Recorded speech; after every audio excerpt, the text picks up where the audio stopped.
I think they're chomping at the bit to wreak havoc throughout the NFL.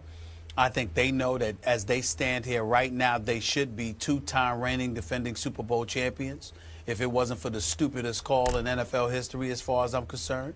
And I think that they're going to be on a kind of mission people think Tom Brady's going to be on. Had Tom Brady been suspended and ultimately came back, that would be different.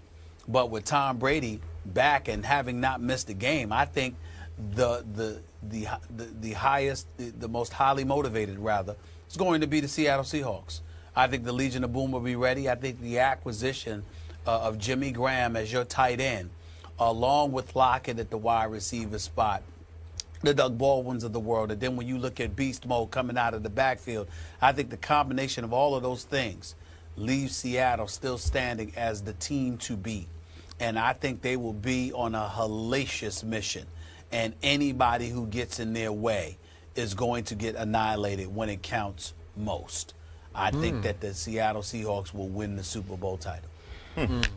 I want to stall making my pick, so I'm going to get Mark to critique Stephen A's pick. Could you respond, please? Listen, the Seattle Seahawks are a great football team. We all know that. Let me tell you about winning championships. Let me tell you about winning back-to-back championships. One of the things that's very hard about winning back-to-back championships or going to back-to-back Super Bowls and continuing that kind of incredible run is I always likened it to going to the dump. See, now I've worked physical labor my whole life, okay? That's what I did as a kid. So I used to have to go as a construction worker and make dump runs. I would go to the dump to dump the garbage and dump all the scraps. I would always keep certain things that were good for throwing. And at the end of my dump run, I would throw things at the seagulls, right?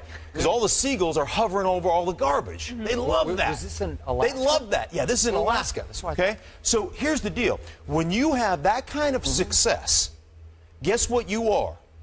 You're the garbage at the dump, and 31 other teams are those seagulls hovering over the dump trying to pick your scraps up. And what happens to you as a football team is, one, you have to pay guys.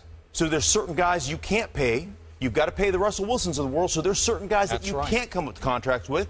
All of a sudden, people within that organization get disgruntled. Listen, man, I had as much to do with that championship as him, Cam Chancellor. I had as much to do here.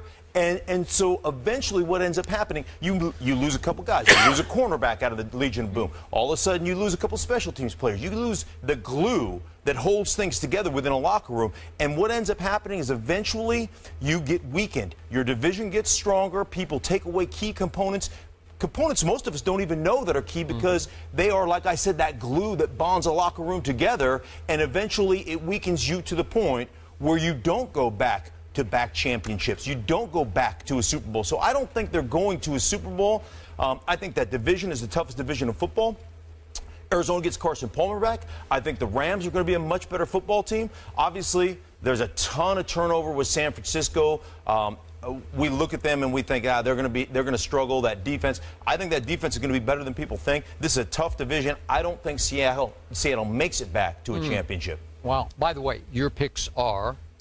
I think where I'm going is, and again, I did this a couple of weeks ago, and I can't even remember because the preseason is irrelevant now.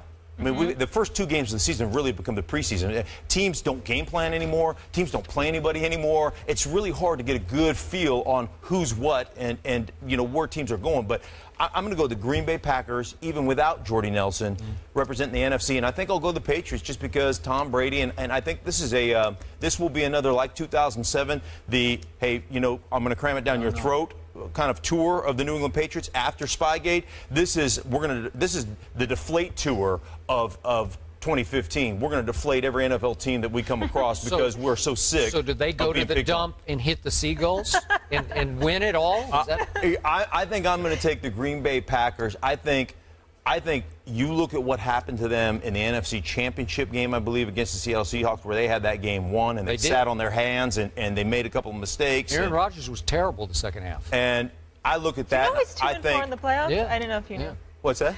Aaron Rodgers 2-4 in the playoffs since the Super Bowl. Yeah, well, I think they are the more motivated football team. I think they go to the World Championship game, and I think they win it. That bad man versus Psycho Tom. Okay, that'd be a great matchup, right? That'd be a great matchup. We're gonna get Skip's pick after the break. We call that a tease in the business. Stay here. Mark and Stephen A. will react. Let's take a long break. No. We'll be back in a minute.